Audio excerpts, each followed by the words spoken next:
Les calques débarquent sur Canva et ça va clairement être un game changer pour la réalisation de tes visuels, surtout s'agissant des petites histoires de avant-plan, arrière-plan, ou alors aussi pour déplacer certains éléments quand tu ne veux en déplacer qu'un seul et que tout un tas d'autres éléments se déplacent dans ton visuel. Tu vas voir que ça va vraiment être hyper pratique. Et si tu es en ce moment même en train de m'écouter et de te dire les calques, mais de quoi elle me parle, ne t'inquiète pas, tu vas vite comprendre dès qu'on va se retrouver derrière mon écran. Et en plus de ça, eh bien, je te recommande de bien rester jusqu'à la fin de cette vidéo car je te partagerai aussi une petite astuce qui va être très pratique pour tes visuels sur Canva. Mais avant d'entrer dans le vif du sujet, si tu es nouvelle par ici, bienvenue à toi. Je suis Myriam, fondatrice de The Bizmaker Lab et bienvenue donc sur la chaîne The Bizmaker Lab. Je suis business mentor, experte Insta et Canva. Et si tu es en ce moment en plein lancement de ton business ou que tu es en pleine reconfiguration de ton business, mais que tout ce qui touche à la technique, c'est un peu ta technique, eh bien, tu es au bon endroit. Donc, je t'invite dès maintenant à t'abonner et surtout à ne pas oublier d'activer les petites notifications pour ne pas louper mes prochaines vidéos. On se retrouve tout de suite derrière mon écran pour que je te parle un petit peu de ces fameux calques. On se retrouve derrière mon écran et j'ai choisi un visuel un peu au hasard, un de mes derniers visuels où tu vas pouvoir comprendre un petit peu de quoi je veux te parler. Alors avant, quand on réalisait un visuel sur Canva et que l'on voulait par exemple, ici tu vois là où il y a écrit pour ton interaction qui est inséré à l'intérieur de cet élément là, si je mettais d'abord mon écriture et qu'ensuite j'insérais l'élément, peu importe que ça pourrait être un carré ou même ici par exemple c'est pareil, et bien typiquement mon écriture était masquée. Donc après il fallait que je sélectionne, que j'aille sur position et que je reste à jongler avec arrière-plan, arrière-plan, arrière-plan jusqu'à ce que eh bien l'élément se retrouve derrière mon écriture et que mon écriture soit visible. Donc là, avec cette nouveauté dont je vais te parler, eh bien c'est beaucoup plus simple et vraiment en quelques petits mouvements. Donc là, je vais venir sélectionner tout mon visuel en entier, comme tu peux le voir, et je vais venir ici sur position. Et à partir de là, eh bien, tadam, voilà la nouveauté qui apparaît, donc les fameux calques. Et là, eh bien, j'ai tout qui apparaît ici. Là, donc là, j'ai tous les éléments donc de mon visuel. Et si je viens ici sur chevauchement, eh bien, j'ai les éléments, seulement les éléments qui se chevauchent. Ça veut dire quoi? Ça veut dire que, eh bien, par exemple là, pour ton interaction, donc tu vois là, je viens par-dessus et là ça se sélectionne sur le visuel. Donc pour ton interaction, et bien si en fin de compte j'ai plus envie qu'on voit ce fameux pour ton interaction, et bien je vais venir tout simplement glisser, déposer en dessous du rectangle et là et bien on ne voit plus. Tu vois, on voit juste la fusée. Pareil, si je viens glisser, déposer la fusée en dessous, et bien pareil, on ne la voit plus. Et si, donc là tu peux voir sur mon visuel, on ne voit plus ni mon écriture ni ma fusée.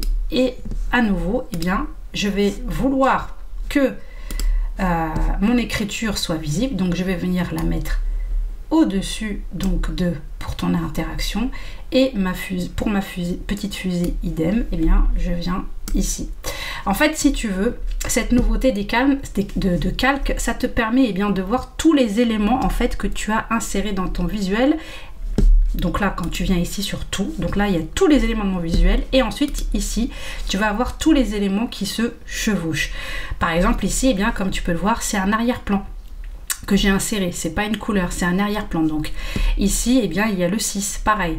Voilà, c'est vraiment aussi simple que ça. Donc tu viens ici, tu vas venir pouvoir jongler entre ici, entre tout et entre chevauchement. Le deuxième onglet ici, c'est organiser.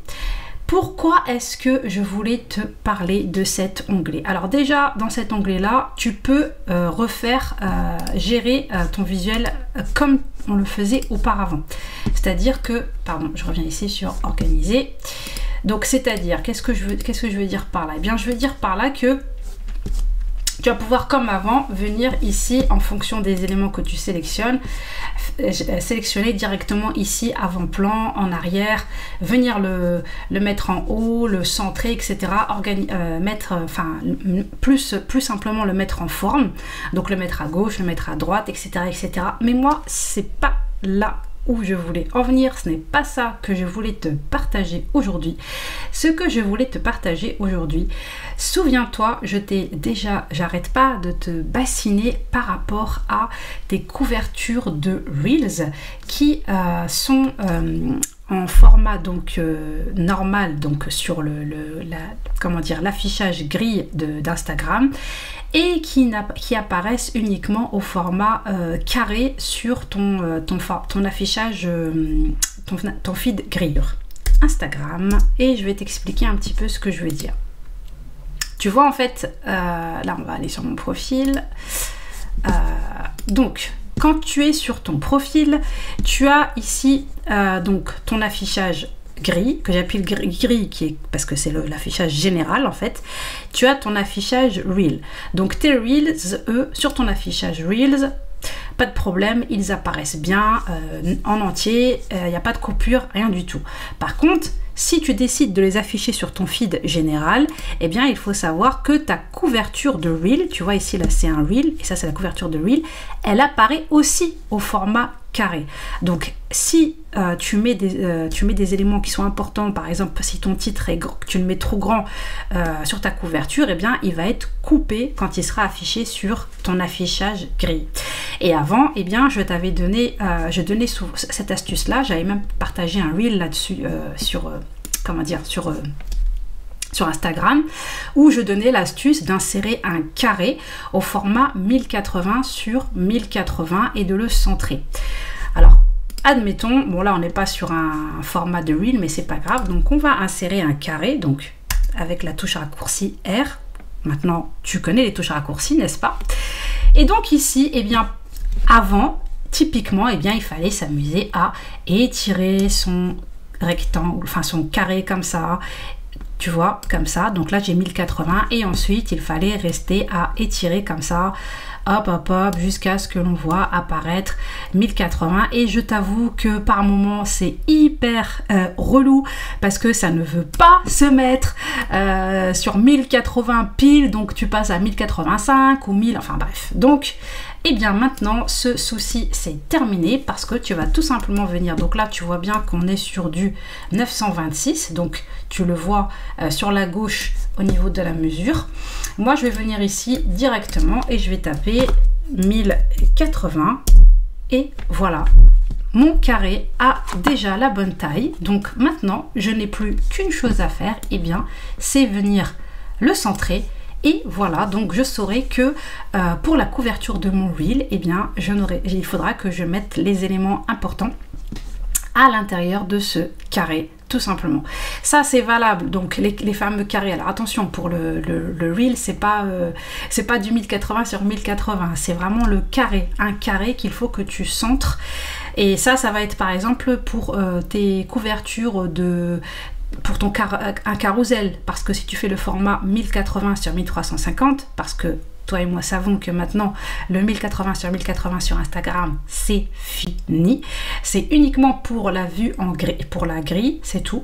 Donc quand tu vas vouloir réaliser la couverture de ton carrousel, pareil, pour que ton titre soit visible, bien visible et qu'il ne soit pas coupé, assure-toi de mettre tous les éléments importants, donc bien évidemment du coup le titre, au milieu de ce carré.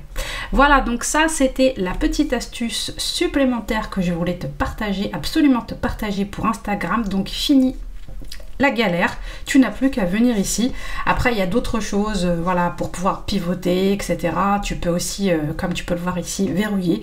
Tout ça c'est des petites choses qui sont vraiment supplémentaire. Je te laisse aller, voilà, comme je t'ai dit, regarder par toi-même, comme la fait de pouvoir aligner ici au niveau de la page, etc. Mais vraiment, donc ça c'est la petite astuce pour Instagram, donc de pouvoir mettre des éléments de pouvoir mettre les mesures, tes propres mesures à tes éléments. Donc là par exemple pareil, je viens ici sur cet élément là, il fait 470 sur 100. Et bien je peux pareil modifier de moi-même, modifier sa taille, modifier sa largeur, modifier sa hauteur. Tout simplement, je n'ai plus besoin de me prendre la tête, je peux tout personnaliser. Et donc la deuxième chose, eh bien c'est les fameux calques qui vont vraiment t'aider à bien organiser tous les éléments de ton visuel avec les deux onglets, donc comme je te l'ai montré, donc tous tes éléments qui se chevauchent.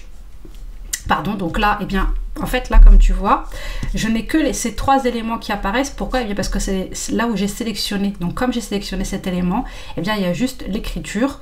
Il y a donc le fameux carré, enfin, si on veut, le fameux rectangle. Et il y a donc l'arrière-plan. Donc là, c'est vraiment que ces trois éléments. Après, si je sélectionne tout mon visuel, eh bien, j'ai les éléments de tout mon visuel qui apparaissent. Et donc, les éléments qui se chevauchent et ainsi que tous les éléments. À nouveau, eh bien, si je sélectionne uniquement un seul élément, hop, et bien là, je vais avoir les éléments qui se chevauchent uniquement. Voilà, voilà. J'espère que que c'est bien clair pour toi. Et franchement, eh bien, kiffe-toi avec cette super nouveauté des calques. Tu vas voir, c'est hyper sympa.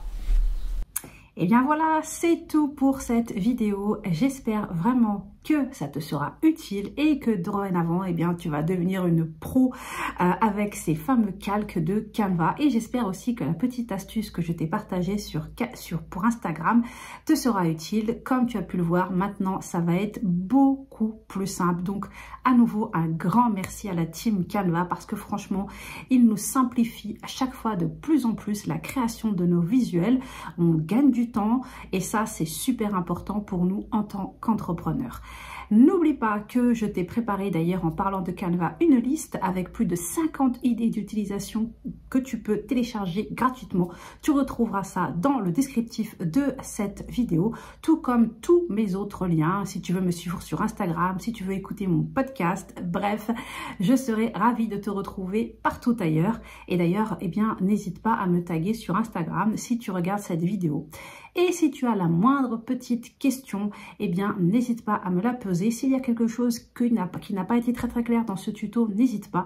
Et aussi, eh bien, s'il y a quelque chose que tu aimerais que je te partage dans une prochaine vidéo au sujet de Canva, n'hésite pas aussi. Tu sais que ce sera avec un grand plaisir. Comme d'habitude, si cette vidéo t'a plu, eh bien, n'hésite pas à lui lâcher un bon petit pouce bleu. Et bien évidemment à la partager autour de toi. Et pense bien sûr aussi à t'abonner et à activer les petites notifications pour ne pas louper mes prochaines vidéos. On se retrouve très vite pour une nouvelle vidéo justement. Et en attendant, on n'oublie pas de kiffer son bise. Ciao ciao.